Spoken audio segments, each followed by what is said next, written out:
یہ قاری صاحب کا بہت ہی اچھا شارٹ کلپ ہے، اس کو سنیے، ہمارے ساتھ رہیے، پھر ہم بھی بات کریں گے۔ آئی دنیا میں کوئی کیس ہو جائے تو کوئی تکڑا وکیل دے کے آتے ہیں کہ منہ توڑ دے گا دلائل سے، لیکن کسی کو یاد ہے کہ 3 ایسے لوگ ہیں جن کا معاملہ اللہ کے رسول پیش کریں گے۔ من استأجر عجیرا، جس نے کسی کو اجرت پہ رکھا، فاستوفى منه ولم يعطي اجرا، نوکری پہ رکھا تنخواہ نہیں دی، دکان پہ شاپ پہ رکھا، حویلی ڈیرے پہ رکھا، کام سارے لیے، تنخواہ پوری نہیں دی، قیامت کا دن ہوگا، اس کا مسئلہ اللہ جلال کے سامنے پیش کریں گے محمد الرسول اللہ۔ کوئی مقابلے میں آ سکتا ہے؟ دوسرا شخص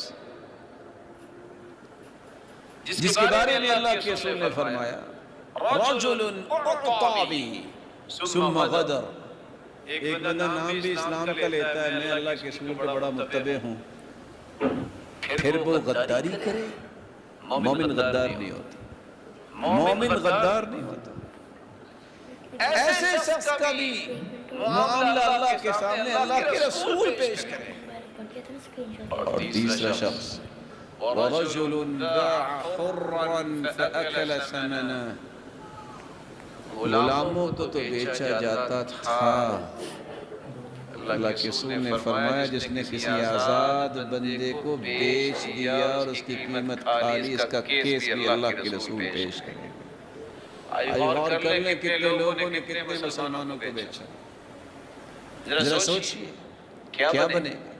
ناظرین کرام، اللہ معاف فرمائے، لوگ دین پر نہیں چلتے، نئی نئی بدعات لے کر آتے ہیں، میلاد کے لیے نئی نئی بدعات، نئی نئی چیزیں لے کر آتے ہیں۔ یہ قاری صاحب کا بیان بہت ہی اچھا ہے۔ دنیا میں ہم وکیل تو بہت تگڑا تلاش کرتے ہیں، لیکن آخرت کا وکیل جو ہے اللہ کے رسول صلی اللہ علیہ وسلم جو مقدمہ پیش کریں گے، وہ تو 3 لوگ آپ لوگوں نے سن لیے ہیں۔ اللہ رب العزت ہدایت عطا فرمائے۔ قاری صاحب کی مزید نیو ویڈیو دیکھنے کے ہمارے اس چینل کو سبسکرائب کریں۔ شکریہ۔